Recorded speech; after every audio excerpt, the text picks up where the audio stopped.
Sarah Maxine Meyer, or better known as Maxine Greene, was born December 23, 1917, and died at the age of 96 on May 29, 2014.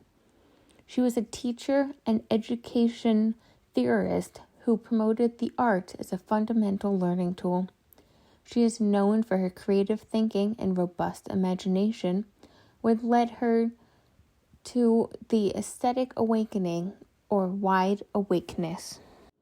I picked two quotes from Maxine Greene because I couldn't decide which one I liked better. They are the following.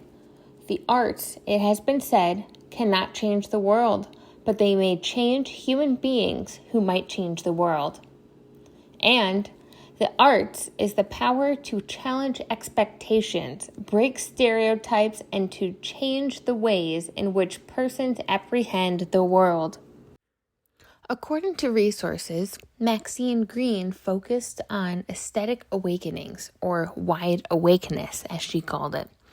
The awakenings describe the impact that the arts have on our imagination. It even impacts our ability to notice what is happening in the world and develop a sense of power to effect a positive change. I find this relevant because it is important for everyone to know what is happening in the world. We cannot ask for change unless we are aware of the problem. For a large example, climate change. However, there is no way for one person to help improve that. We all must be aware.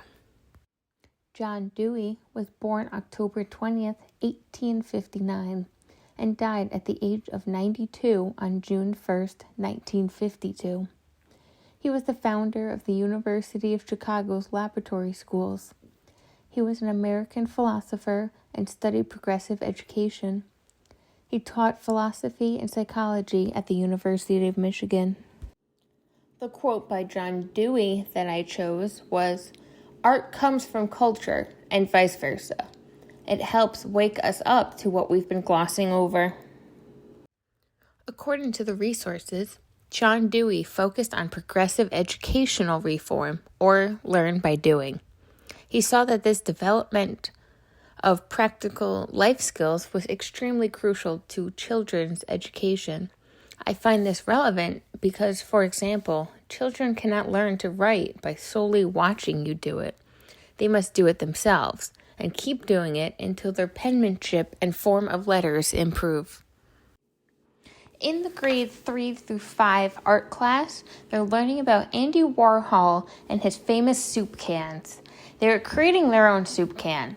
Their soup can has 4 lines of words. It is set up as the following from top to bottom: a made-up brand name, a positive character trait, a type of soup, made up or real, that starts with the same letter as their character trait, and finally, the word soup.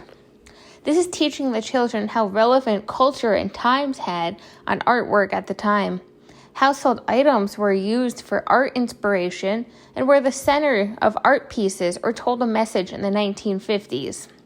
Propaganda was vital and relevant for relaying a message in the times of war. These type of art pieces were statements and requests for change. For the philosophy statement, I had a few ideas floating around. Some were: fear no judgment, learn from life experience, create art from experiences, experiment, never give up. So from that, I came to the most important idea I can impart to my students is to be creative. Express yourself in a way that you can dive deeply and fully.